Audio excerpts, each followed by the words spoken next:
Donald Trump will be remembered by history as a consequential president. I don't think anyone can deny that.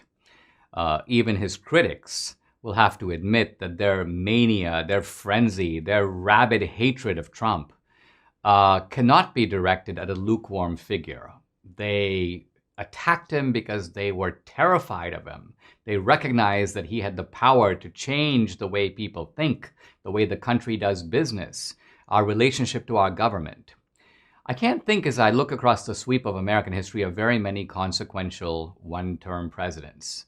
Probably the example that jumps to mind is Polk, James Polk, Democrat, the middle of the 19th century.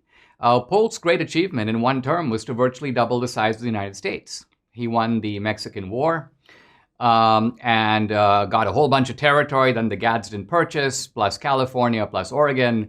Suddenly, this country, which was already getting larger, became huge, became what we now know as the United States, and Polk did that, and he did it pretty much in one term. I think Trump is a figure of that kind of Polkian dimension, but how will he be remembered? Now, Winston Churchill liked to say that he would be remembered very kindly by history because he intended to write it. But I actually don't think that that's why Churchill is kindly remembered by history, not for that reason. Churchill is kindly remembered by history for a different reason, and that is Britain had already lost the war against the Nazis. Germany had won. Britain was on its knees, defeated. But Churchill knew that the only way for Britain to win was to go into a kind of collective national illusion. Pretend you haven't lost. Hang in there, if you will, and wait for the cavalry to arrive. Now, the cavalry, it turned out, was not only the United States, but also Russia, as it turned out. But Churchill's great achievement, and this was partly the role of his marvelous rhetoric, was to hold his defeated island nation together until his allies, in this case, ironically, Stalin, but also FDR in America, came to the rescue and collectively or jointly smashed the Nazi power and gave England a second lease on life.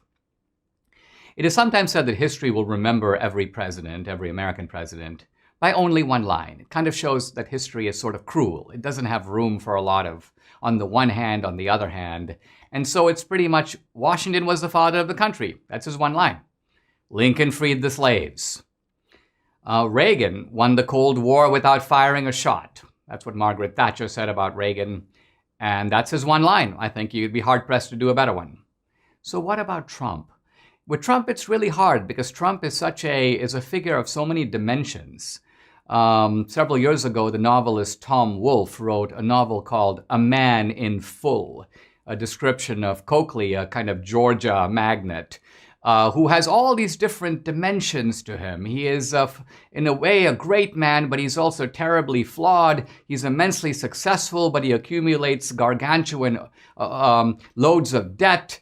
And so you have this great figure, a man in full, and Trump is indeed a man in full, but because he has so many dimensions, it's hard to know which one to zoom in on. And I want to give my own stab. It's very dangerous to do a sort of first draft of history, literally the day the guy is leaving office. But I want to suggest that Trump will be remembered as the billionaire who became the unlikely, implausible defender of the forgotten American. This rich man with his own life and his golf courses and his towering buildings became the champion of ordinary working-class Americans that America seems to have forgotten. I'll say more about this when I come back.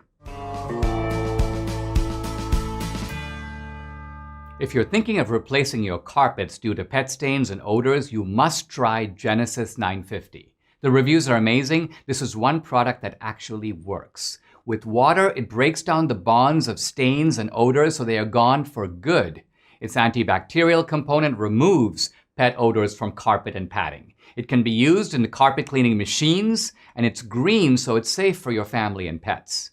Genesis 950 is made in America. If you're tired of pet cleaners that don't work, it's time to buy Genesis 950. 1 gallon of industrial strength Genesis 950 makes up to 7 gallons of cleaner. But Genesis 950 is also great for bathrooms, kitchens, floors, upholstery, and grease stains. Consider Genesis 950 before purchasing new carpets. Genesis 950 has great customer service. Order 1 gallon direct at genesis950.com to receive a free spray bottle, free shipping, and a $10 coupon code using the code Dinesh. That's genesis950.com. Coupon only available for 1 gallon purchase. Genesis 950, much cheaper than replacing your carpets.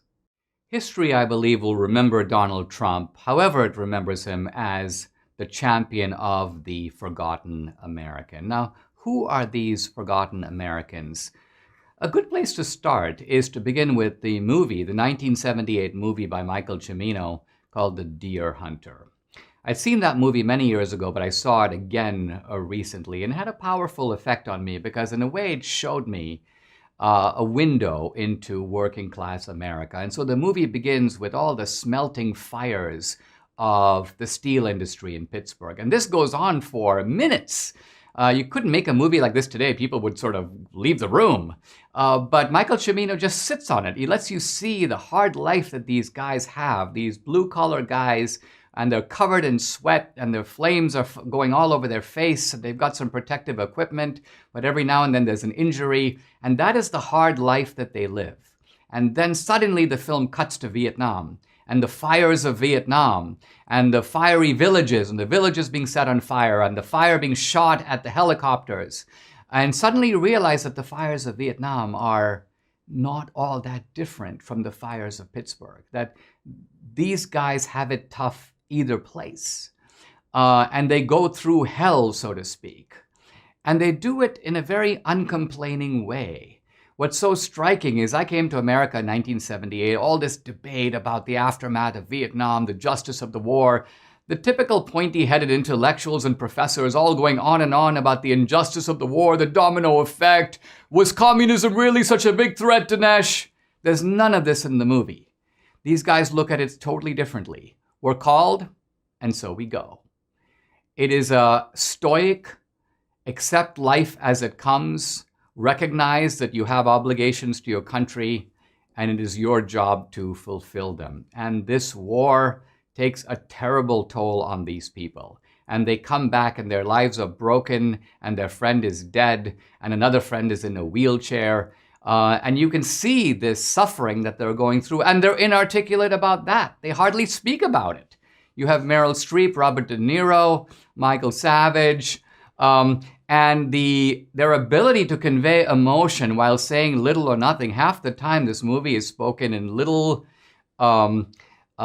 trite phrases and little grunts in which you have to excavate the emotion out of it. But these are the forgotten Americans. And in the closing scene of this movie, to me it's very moving because these people whose lives are totally broken just look at each other and they start singing God Bless America. I think it's Meryl Streep who starts. She just begins in a very sad tone to talk about God Bless America.